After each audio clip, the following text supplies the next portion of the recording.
বিশ্বকাপের মাঠে খেলছে দুই দল, কিন্তু গ্যালারিতে চলছে আরেক জাদু। সাদা পাউডার হাতে প্রার্থনা করছে, মন্ত্র পড়ছে, আর একজন তান্ত্রিকের ভয়ঙ্কর দাবি যে আমি হ্যারি কেনকে জাদু করে ফেলেছি, ও গোল করতে পারবে না। তারপর মাঠে যা ঘটলো শুনলে আপনার গায়ে কাটা দিয়ে উঠবে।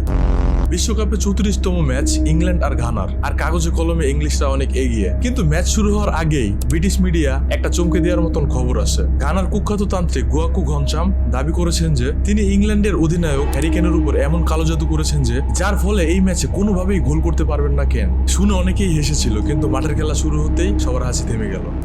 থ্রি লায়ন্স একের পর এক আক্রমণ করছে, কিন্তু কোন রকম ভাবেই ঘানার বিরুদ্ধে গোল দিতে পারছেন না। আর একদম নাটকীয় মুহূর্তটি আসে একদম শেষ বাঁশি বাজার আগে। হ্যারি কেন গোল পোস্টের আগে একেবারে ফাঁকায় বল পেয়ে যান, আর সেটা তার মতন স্ট্রাইকারের জন্য একেবারে ইজি বল ছিল। নিকো ওরাইলির একটা নিশ্চিত গোল পোস্টে লেগে আবার ফিরে আসে, আর ম্যাচ শেষ হয় শূন্য গোলে। ম্যাচ শেষ হতেই সোশ্যাল মিডিয়ায় মিমের বন্যা বয়ে যায়, আর সবাই বলতে থাকে তাহলে কি ঘানার কালো জাদু সত্যিই কাজ করলো।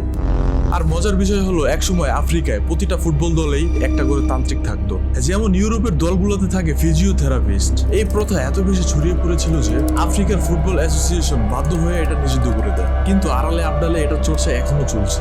কিন্তু গল্প এখানেই শেষ নয়। চেউজা কিছুদিন পরে নিজেই বদলে যান। তিনি বলেন, আমি বিশ্বের সবচেয়ে শক্তিশালী আধ্যাত্মিক সাধু, এখন আমি হ্যারি কেনকে মুক্ত করে দিচ্ছি যেন পরের ম্যাচে সে গোল করতে পারে। এবং কি তিনি বলেন কেন তার শত্রু নয়, বরং তিনি কেনের একজন ভক্ত, আর ভবিষ্যতে সন্তান হলে তার নাম রাখবেন হ্যারি কেন। আর ওই ওঝা 2014 সালের বিশ্বকাপে রোনালদোর ইনজুরির পিছিয়ে তার কালো জাদুর কথা দাবি করেন। আর এবার তিনি ঘোষণা করেন 2026-এর বিশ্বকাপ নিতে যাচ্ছে রোনালদো। তার দাবি আধ্যাত্মিক জগতে পর্তুগালের জয় নাকি আগে থেকেই নিশ্চিত হয়ে গিয়েছে। বিজ্ঞান এসব বিশ্বাস না করলেও মাঠের বাইরে এক অদ্ভুত রোমাঞ্চ তৈরি করে দিয়েছে এই তান্ত্রিক। এখন দেখার বিষয় একটাই, পানামার বিপক্ষে কি সত্যি হ্যারি কেন গোল করবেন, আর রোনালদোর পর্তুগাল কি সত্যি বিশ্বকাপ জিতবে? আপনাদের কি মতামত কমেন্টে জানাবেন।